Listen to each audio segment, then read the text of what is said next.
नमस्कार साथियों, देव पाठशाला दौसा के ऑनलाइन प्लेटफॉर्म पर आप सभी का स्वागत है। मैं लखन सिंह गुजर एक और नई क्लास में आप सभी का हार्दिक स्वागत करूंगा।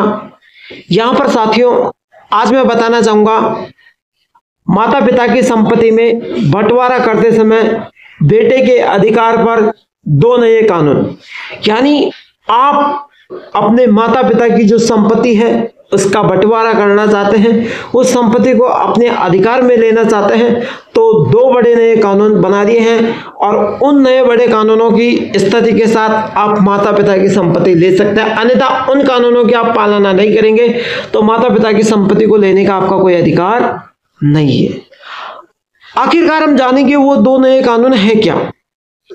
देखिए साथियों, भारत में संपत्ति के अधिकार को लेकर हमेशा से चर्चा हो रही है। खासकर माता पिता बच्चे के बीच भूमि का बंटवारा लेकर विवाद सामने आते रहते हैं। इसी को ध्यान में रखते हुए हाल ही में एक बड़ा फैसला लिया है। नियम के तहत बेटे को अपने माता पिता की संपत्ति पर कोई अधिकार नहीं होगा जब तक कुछ खास शर्तें पूरी नहीं हो जाए। बिल्कुल बात सही है कि जो हम अपने माता पिता की बातों को, शर्तों को पूरा नहीं करते हैं तो हम उसकी जमीन के कोई हकदार नहीं हो सकते हैं। ये नया नियम है केवल बुजुर्गों के हितों की रक्षा करेगा बल्कि परिवार में अपने रिश्तों की मजबूती बनाने की मदद करेगा। आइए हम इस लेख को संपूर्ण तरीके से जानेंगे कि किस तरीके से क्या क्या बातें हैं। तो एक बार क्लास को लाइक से जरूर करना, चैनल को सब्सक्राइब करके बेल आइकन के चिन्ह को ऑल प्रेस करना ताकि ऐसे हर क्लास का नोटिफिकेशन आप तक पहुंच सकते हैं। बिल्कुल हम क्लास को स्टार्ट कर रहे हैं, आप आगे से आगे शेयर करिए ज्यादा से ज्यादा। साथियों, नए नियम के अनुसार बेटे को अपने माता पिता की संपत्ति पर अधिकार पाने के लिए कुछ शर्तें पूरी करनी होगी। इन शर्तों का मुख्य उद्देश्य है कि सुनिश्चित करना है कि बुजुर्ग माता पिता की देखभाल ठीक से होनी और उन्हें किसी तरीके की परेशानी ना हो। देखिए, बेटे को माता पिता की देखभाल करनी होगी, माता पिता के साथ रहना जरूरी है, माता पिता की इच्छा का सम्मान करना होगा, संपत्ति का दुरुपयोग नहीं कर सकते हैं। देखो, माता पिता की देखभाल करेगा बेटा, उनको बुखार हुआ तो उनके सामने उनको दवा दिलाएगा, उनकी हर जरूरतों को पूरा करेगा, है ना, उनका खान पान का ध्यान रखेगा और फिर वो माता पिता के साथ जरूर रहेगा, है ना।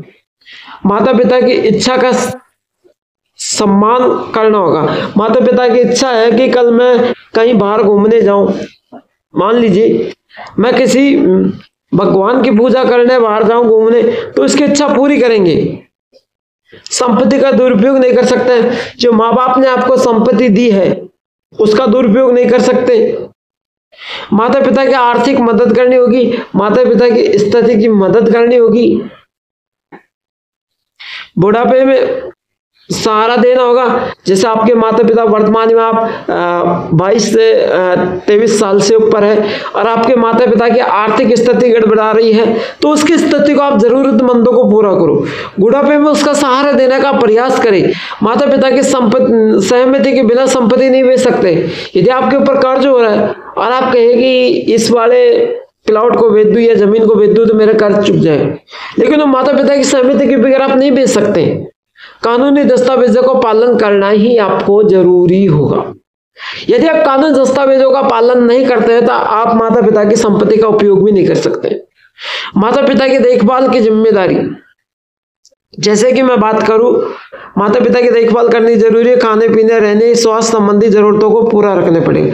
नियम स्वास्थ्य जांच कराना, उनके स्वास्थ्य की जांच करानी होगी कि उनके शरीर में कोई तकलीफ तो नहीं है।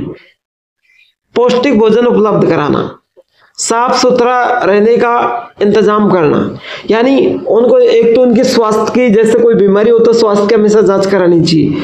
पौष्टिक भोजन, उनको अच्छे तरीके से खाना उपलब्ध होना चाहिए और साफ सुथरे उनको नहला धुला के कपड़े पहना के रहना चाहिए।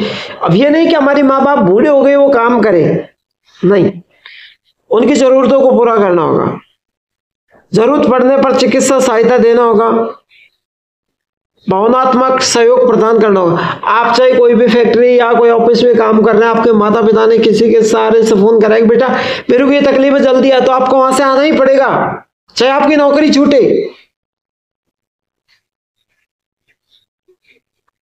माता पिता के साथ रहना भी अनिवार्य है। जैसे बुजुर्गों के साथ रहेंगे, बुजुर्गों की भावनात्मक सहारा मिलता है, तत्काल मदद उपलब्ध होती है, पारिवारिक बंधन मजबूत होते हैं, बच्चों को दादा दादी का प्यार मिलता है, पारिवारिक परंपराएं आगे बढ़ती है। अब जैसे आपके माता पिता आपके साथ रह रहे हैं, मान लीजिए आप एक सरकारी कर्मचारी बन गए, आपके माता पिता के एक ही हो, एक बेटा हो, दो बेटा है जब तो कोई दिक्कत नहीं है, और आप एक बेटा हो सरकारी कर्मचारी बन गए, आपके माता पिता को भी आप साथ ले जाइए।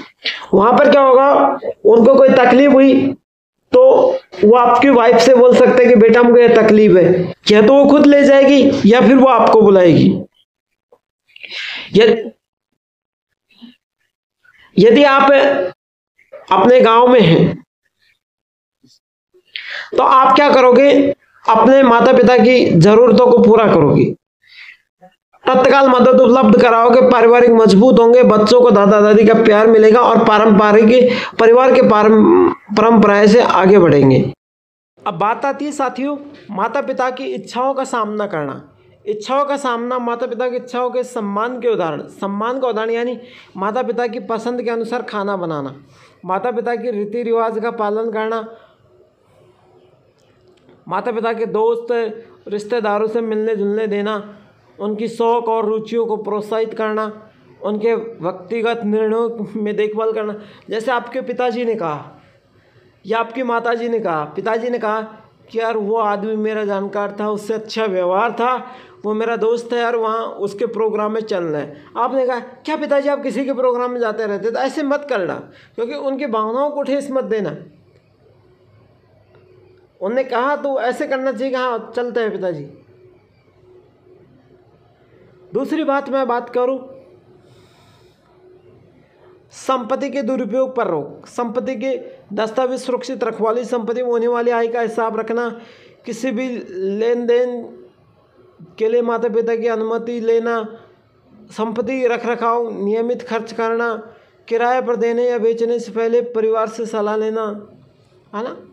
तो माता पिता से ये सलाह लेना ज़रूरी है। आर्थिक सहायता जिम्मेदारी, आर्थिक जैसे नियमित मानसिक भत्ता, बिल और किराया का भुगतान करना, जरूरी सामान और दवाई खरीदना, बैंक खाते का प्रबंधन करना, पेंशन और सरकारी लाभों को सुरक्षित करना, तो ये सारी चीज़ें अनिवार्य हैं।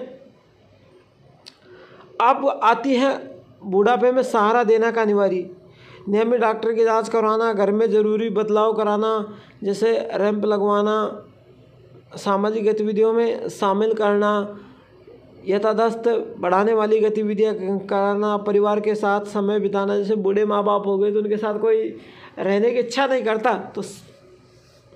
तो उनके साथ समय बिताना भी ज़रूरी है। माता पिता की लिखित अनुमति लेना ज़रूरी, संपत्ति बेचने के समय सभी कानूनी दस्तावेजों की जांच कराना, परिवार के अन्य सदस्यों से सलाह लेना, संपत्ति का मूल्यांकन करवाना, बिक्री के होने वाले फायदे नुकसान को आकलन करना। अब आजकल क्या होता है, पत्नी से पूछा फाइनल नहीं, माँ बाप से भी पूछना चाहिए, जिन्होंने जन्म दिया है उनसे भी पूछना चाहिए, है ना। तो ये सारी चीज़ें आपको करनी है और बुजुर्गों की देखभाल करना बहुत जरूरी।